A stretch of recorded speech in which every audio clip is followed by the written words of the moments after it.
안녕하십니까? 하나님의 말씀이 나의 하루에 임재하는 시간 하나임입니다. 오늘 하루도 하나님의 말씀을 통해서 우리의 목마름을 채움받는 시간 되길 기대합니다. 네, 오늘은 마태복음 21장입니다. 우리 다 같이 성경을 펴서 천천히 함께 따라 읽도록 하겠습니다. 그들이 예루살렘에 가까이 가서 감람산 벳바게에 이르렀을 때에 예수께서 두 제자를 보내시며 이르시되 너희는 맞은편 마을로 가라. 그리하면 곧 매인 나귀와 나귀 새끼가 함께 있는 것을 보리니 풀어 내게로 끌고 오라. 만일 누가 무슨 말을 하거든 주가 쓰시겠다 하라. 그리하면 즉시 보내리라 하시니 이는 선지자를 통하여 하신 말씀을 이루려 하심이라. 일러스되 시온 딸에게 이르기를 내 왕이 내게 임하나니 그는 겸손하여 나귀 곧 멍에 매는 짐승의 새끼를 탔도다 하라 하였느니라. 제자들이 가서 예수께서 명하신 대로 하여 나귀와 나귀 새끼를 끌고 와서 자기들의 겉옷을 그 위에 얹음에 예수께서 그 위에 타시니 무리의 대다수는 그들의 겉옷을 길에 펴고 다른 이들은 나뭇가지를 베어 길에 펴고 앞에서 가고 뒤에서 따르는 무리가 소리 높여 이르되 호산나 다윗의 자손이여 찬송하리로다. 주의 이름으로 오시는 이여 가장 높은 곳에서 호산나 하더라. 예수께서 예루살렘에 들어가시니 온 성이 소동하여 이르되 이는 누구냐 하거늘 무리가 이르되 갈릴리 나사렛에서 나온 선지자 예수라 하니라. 예수께서 성전에 들어가사 성전 안에서 매매하는 모든 사람들을 내쫓으시며 돈 바꾸는 사람들의 상과 비둘기 파는 사람들의 의자를 둘러 엎으시고 그들에게 이르시되 기록된 바 내 집은 기도하는 집이라 일컬음을 받으리라 하였거늘 너희는 강도의 소굴을 만드는도다 하시니라.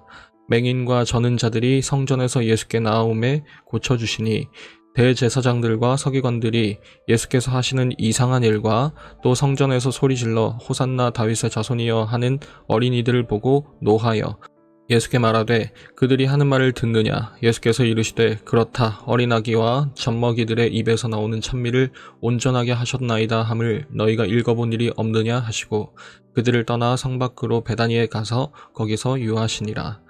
이른 아침에 성으로 들어오실 때에 시장하신지라 길가에서 한 무화과 나무를 보시고 그리로 가사 잎사귀밖에 아무것도 찾지 못하시고 나무에게 이르시되 이제부터 영원토록 내가 열매를 맺지 못하리라 하시니 무화과 나무가 곧 마른지라. 제자들이 보고 이상히 여겨 이르되 무화과 나무가 어찌하여 곧 말랐나이까. 예수께서 대답하여 이르시되 내가 진실로 너희에게 이르노니 만일 너희가 믿음이 있고 의심하지 아니하면 이 무화과 나무에게 된 이런 일만 할 뿐 아니라 이 산더러 들려 바다에 던져지라 하여도 될 것이요 너희가 기도할 때에 무엇이든지 믿고 구하는 것은 다 받으리라 하시니라.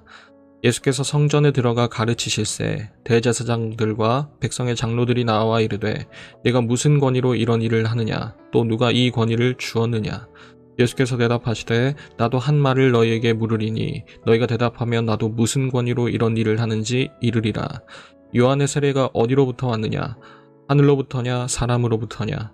그들이 서로 의논하여 이르되 만일 하늘로부터라 하면 어찌하여 그를 믿지 아니하였느냐 할 것이요 만일 사람으로부터라 하면 모든 사람이 요한을 선지자로 여기니 백성이 무섭다 하여 예수께 대답하여 이르되 우리가 알지 못하노라 하니 예수께서 이르시되 나도 무슨 권위로 이런 일을 하는지 너희에게 이르지 아니하리라. 그러나 너희 생각에는 어떠하냐? 어떤 사람에게 두 아들이 있는데 맏아들에게 가서 이르되 얘 오늘 포도원에 가서 일하라 하니 대답하여 이르되 아버지 가겠나이다 하더니 가지 아니하고 둘째 아들에게 가서 또 그와 같이 말하니 대답하여 이르되 실소이다 하였다가 그 후에 뉘우치고 갔으니 그 둘 중에 누가 아버지의 뜻대로 하였느냐? 이르되 둘째 아들이니이다. 예수께서 그들에게 이르시되 내가 진실로 너희에게 이르노니 세리들과 창녀들이 너희보다 먼저 하나님의 나라에 들어가리라. 요한이 의의 도로 너희에게 왔거늘 너희는 그를 믿지 아니하였으되 세리와 창녀는 믿었으며 너희는 이것을 보고도 끝내 뉘우쳐 믿지 아니하였도다. 다른 한 비유를 들으라.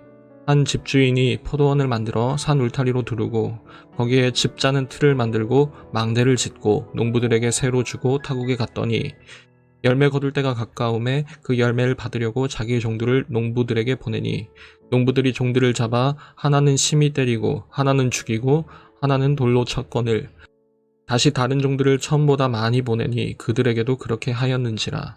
후에 자기 아들을 보내며 이르되 그들이 내 아들은 존대하리라 하였더니 농부들이 그 아들을 보고 서로 말하되 이는 상속자니 자 죽이고 그의 유산을 차지하자 하고 이에 잡아 포도원 밖에 내쫓아 죽였느니라. 그러면 포도원 주인이 올 때에 그 농부들을 어떻게 하겠느냐? 그들이 말하되 그 악한 자들을 진멸하고 포도원은 제때의 열매를 바칠 만한 다른 농부들에게 새로 줄지니이다. 예수께서 이르시되 너희가 성경에 건축자들이 버린 돌이 모퉁이의 머릿돌이 되었나니 이것은 주로 말미암아 된 것이요 우리 눈에 기이하도다 함을 읽어본 일이 없느냐. 그러므로 내가 너희에게 이르노니 하나님의 나라를 너희는 빼앗기고 그 나라의 열매 맺는 백성이 받으리라. 이 돌 위에 떨어지는 자는 깨지겠고 이 돌이 사람 위에 떨어지면 그를 가루로 만들어 흩으리라 하시니 대제사장들과 바리새인들이 예수의 비유를 듣고 자기들을 가리켜 말씀하심인 줄 알고 잡고자 하나 무리를 무서워하니 이는 그들이 예수를 선지자로 알미었더라. 오늘 21장을 한마디로 표현하자면 왕의 귀환이라고 할 수 있을 것 같습니다. 길고 긴 시간 동안 부재 중이었던 이 성전의 참 주인이 이제 다시 컴백하게 되는 장면입니다. 오늘 본문에는 참 많은 내용들이 있지만 예수님이 왕으로서 제자리로 돌아오셨음과 그에 대한 반응들을 눈여겨본다면 오히려 내용은 한눈에 더 잘 들어올 거라고 생각합니다. 우리는 이전 앞선 장 20장 마지막 부분에서 눈뜨게 된 두 맹인을 포함한 큰 무리가 예수님을 따랐다는 사실을 알고 있습니다. 그리고 오늘 그 무리가 어린 나귀를 타고 예루살렘 성으로 들어가시는 예수님을 칭송하며 호산나 다윗의 자손이여 라고 외치죠. 그러고 보면 예전에는 예수님께서 자신의 정체를 아무에게도 말하지 말라고 말씀하셨던 게 이제 예루살렘 성에 다다라서는 더 이상 감추지 않으신다는 사실을 우리가 알 수 있습니다. 메시아에 대한 잘못된 기대를 불식시키고 어린 나귀를 타고 들어가시는 왕의 정체를 이제는 더 이상 감출 필요가 없다는 것이 되겠죠. 유대인들에게 있어서 가장 큰 명절이었던 이 유월절이 가까워서 거기에는 성전이 수용할 수 있는 것보다 훨씬 더 많은 수의 인파가 몰려들었습니다. 그리고 그 가운데 예수님이 요란하게 예루살렘 성으로 입성하는 것을 보고 온 성이 당황하고 놀랐었다고 성경은 기록하죠. 그리고 예수님은 그 첫 발걸음을 성전으로 향하셨습니다. 그리고 그 성전의 모습을 보고 예수님은 이렇게 말씀하시죠. 강도의 소굴이라고 말입니다.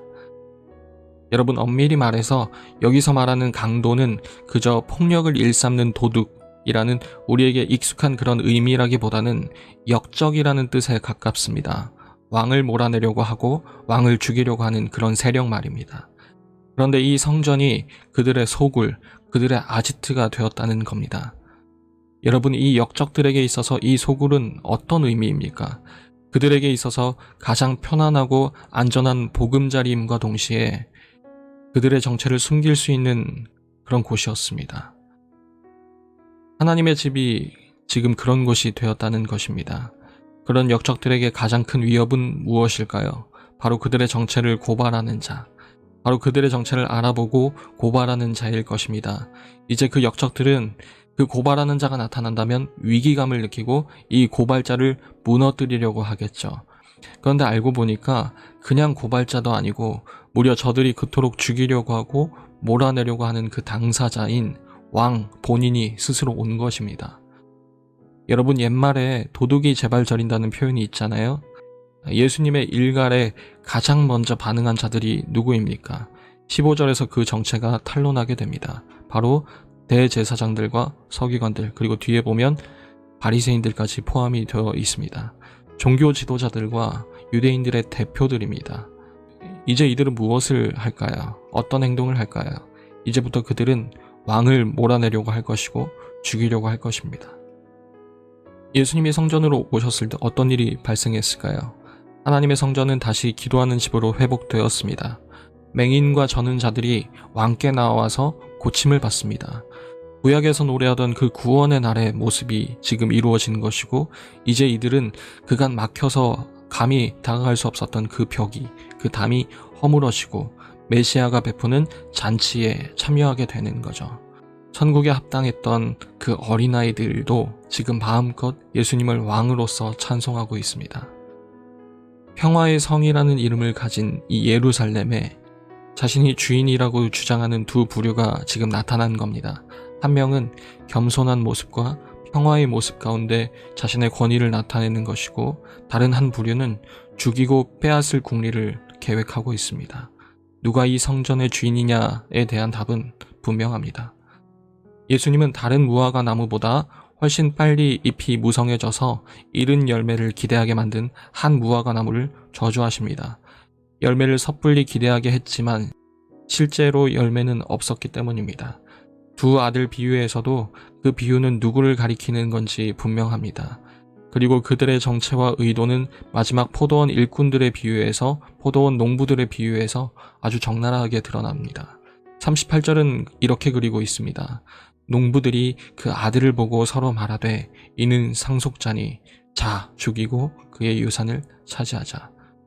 여러분, 이제 남은 일주일 동안 이 성전 주인의 자리는 누가 또 어떻게 차지하게 될까요? 여러분, 우리는 그 정답을 모르는 사람들이 아닙니다. 누가 이 성전의 진정한 주인인지를 우리는 더할 나위 없이 잘 알고 있는 사람들입니다. 그렇다면 우리 고린도전서 3장 16절을 한번 보면 좋겠습니다. 거기엔 이렇게 기록되어 있습니다. 너희는 너희가 하나님의 성전인 것과 하나님의 성령이 너희 안에 계시는 것을 알지 못하느냐고 말입니다.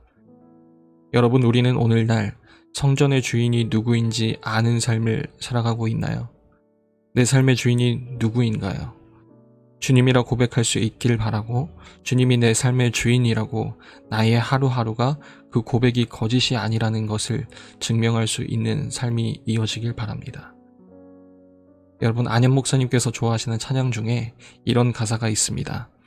내 마음의 한 자리, 가장 귀한 그 자리, 주 오셔서 앉으소서, 주님만 나의 보배. 내 마음의 한 자리, 가장 귀한 그 자리, 주 오셔서 다스리소서, 주님만 나의 영광. 이 고백이 우리 모두의 신실한 고백이 되었으면 좋겠습니다. 매일 저녁 9시 하나님의 말씀이 나의 하루에 임재하는 시간, 오늘은 이것으로 마치도록 하겠습니다. 모두들 평안한 밤 되시기 바랍니다.